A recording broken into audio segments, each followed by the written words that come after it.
Now we continue our remembrance of former President Bush. Lisa Desjardins explores his political legacy. From how he governed to how he campaigned, President George H.W. Bush represented a Republican Party of a different era.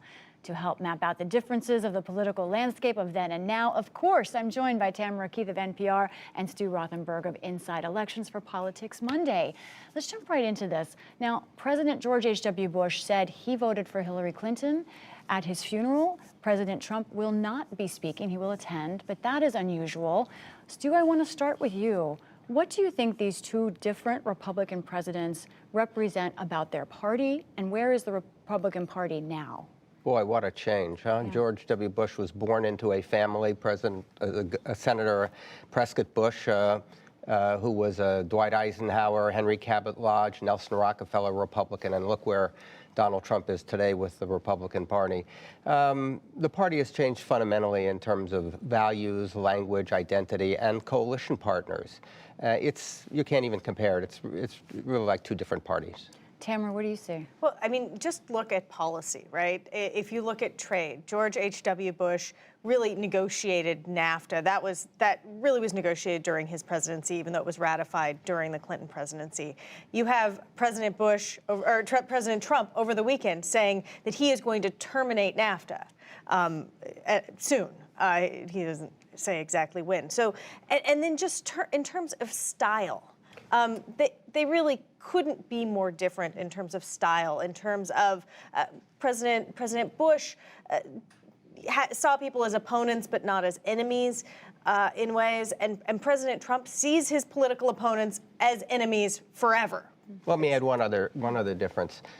President Bush was an institutionalist. Donald Trump is a personalist, if that's a word. It's all about him, what he has accomplished, what he can do, who he is, his power. For President Bush, he surrounded himself with major political figures, significant people, and he saw himself as part of a team. That's very different. Yeah, and people were begging George H.W. Bush to sing his own praises. President Trump does not have that same affliction. Doesn't need much cueing on that, no. And as you said, multilateralist, so for the President Bush, 41, and then versus a unilateral president, President Trump. Let's switch gears here, though, for a second, because 1 month from today, we will have a new Congress, and it will be led in the House by Democrats. We will have a change in power. I want to ask you first, starting with you, Stu, what strategic decisions do those Democrats have to be making right now over the next month in how they approach coming into power in just one chamber? I think they have to make the case for 2020 over the next 2 years.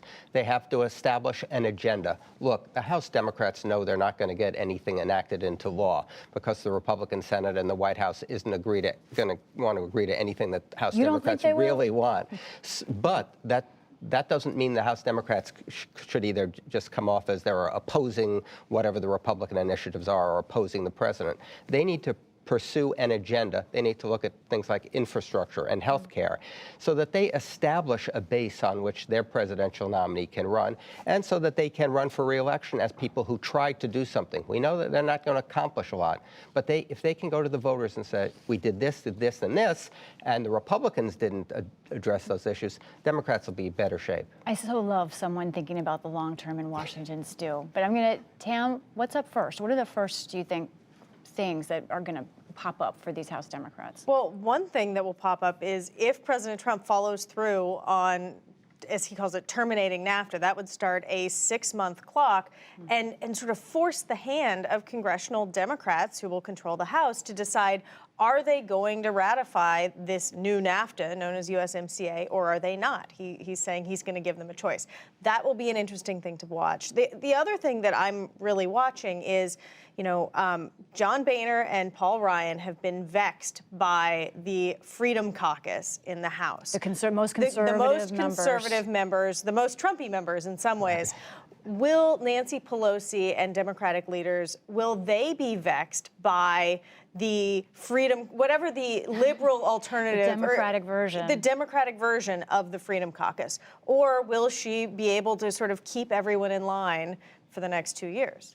Quickly, who are you watching for lawmakers in the next I'm watching Congress? Cheri Bustos, a Democratic congresswoman from Illinois, who's now going to chair the Democratic Congressional Campaign Committee. Personable, articulate, pragmatic, has been studying Democratic victories in different kinds of districts over the years. I think she's got a significant future in the party. And I'll be watching some of these conservative Democrats who won in suburbs to see sort of how they navigate that. All right, Tamara Keith, Stu Rothenberg, thank you both. Thank you. You're welcome.